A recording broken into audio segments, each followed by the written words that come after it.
Hold up. Hold up. Hey. Smoke every day.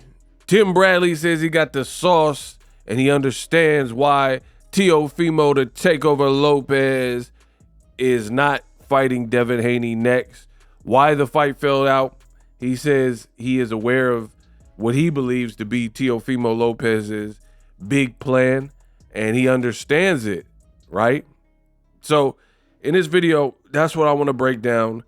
Tim Bradley giving his thoughts on a Teofimo Lopez fallout with Devin Haney. And he basically makes it sound like Teofimo Lopez has a master plan and what he's doing somehow benefits him in the long run by holding out. So Tim Bradley did a brand new video where he's speaking to his audience and he's giving his thoughts. I want you guys to listen to some of what he had to say regarding Teofimo. I've already made videos about Devin and Teo. It looked like the fight was going to happen. They were close. And then 11th hour, more drama from Turkey, Ring, and Riyadh season events. So that's where we're at right now. It sucks for diehard boxing fans, but it's the reality.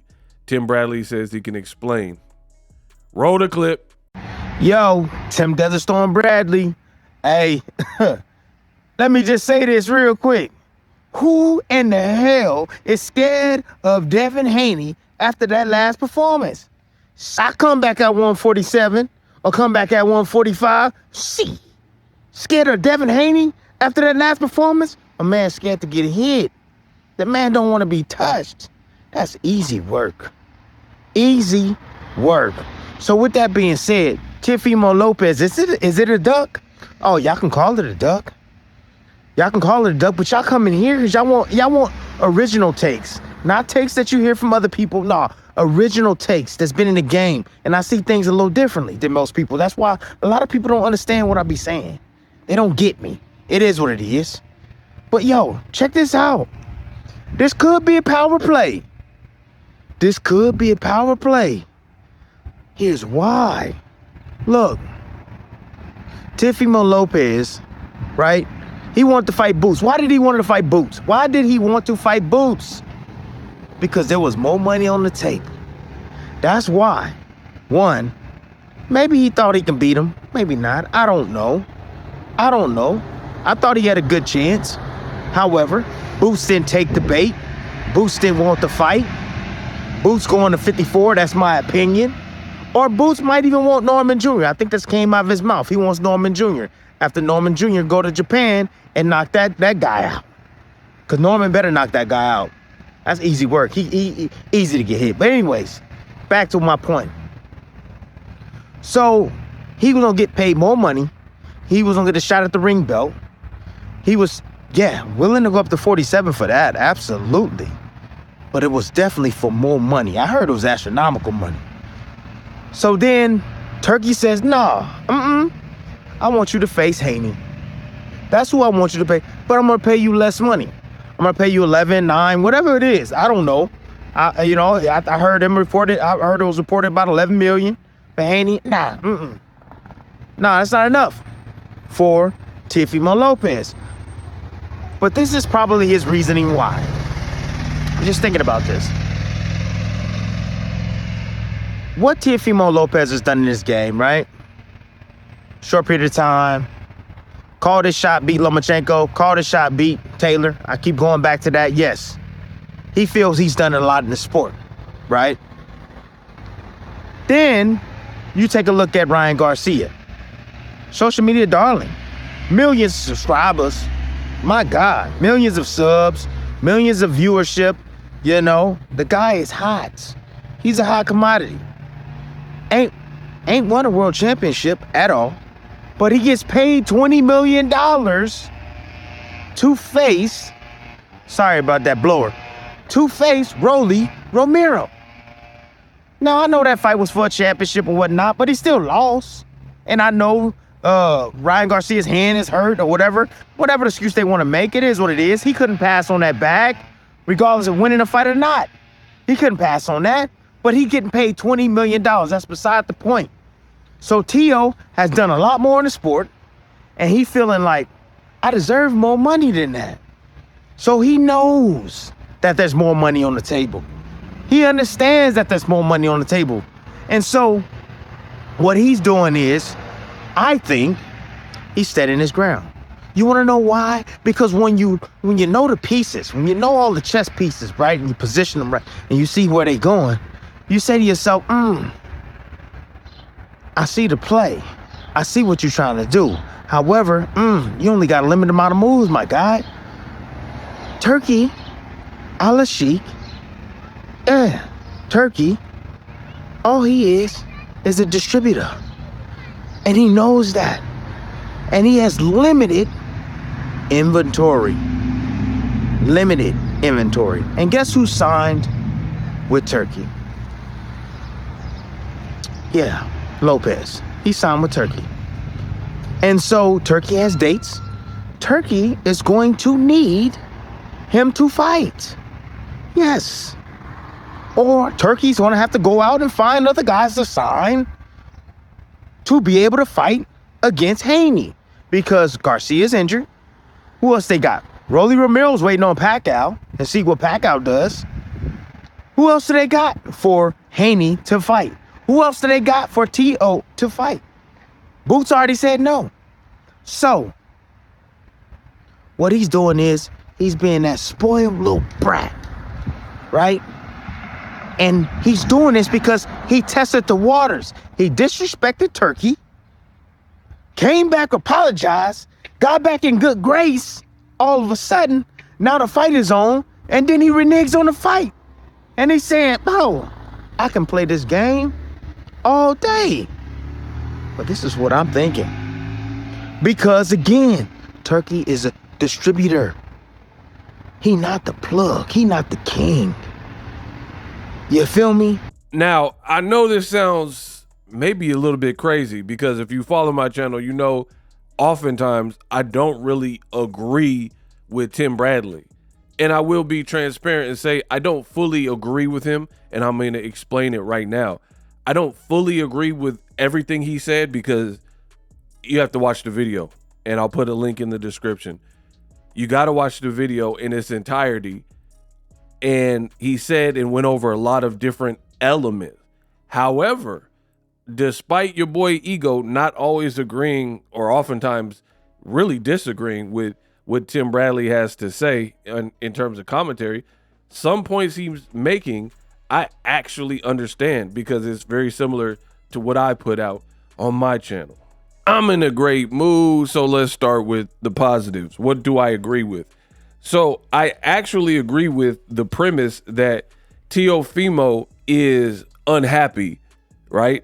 Teofimo has done interviews in the past where he stated he never really made over $1 million take home.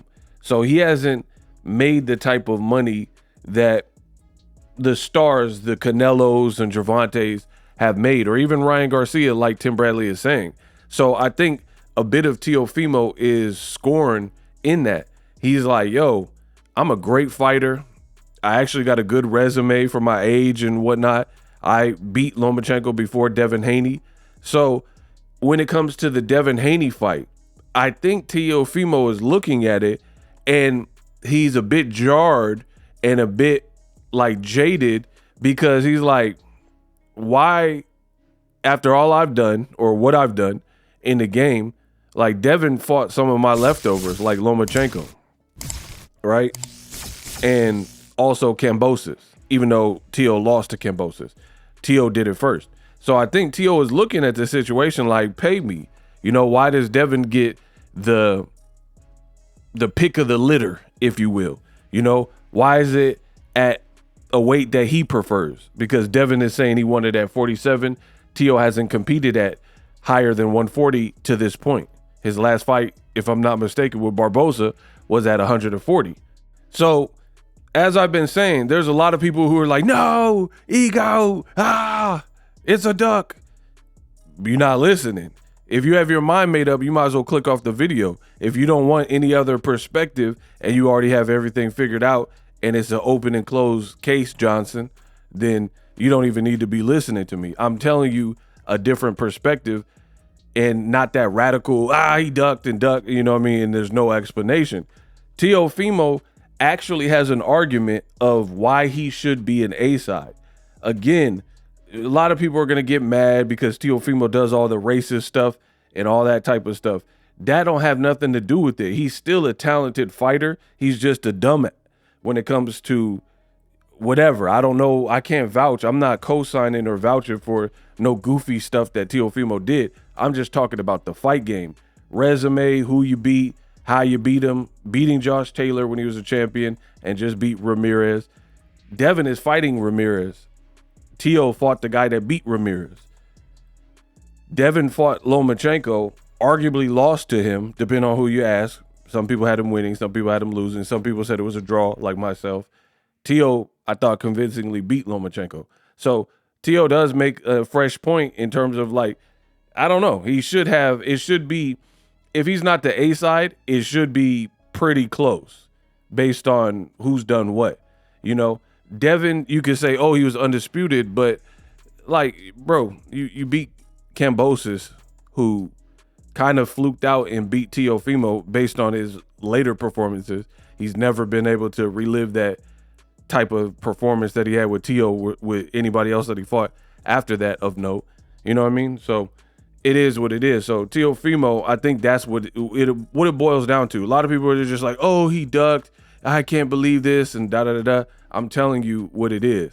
This is about leverage, A-side, and money. So for that reason, I do agree with what Tim Bradley is saying.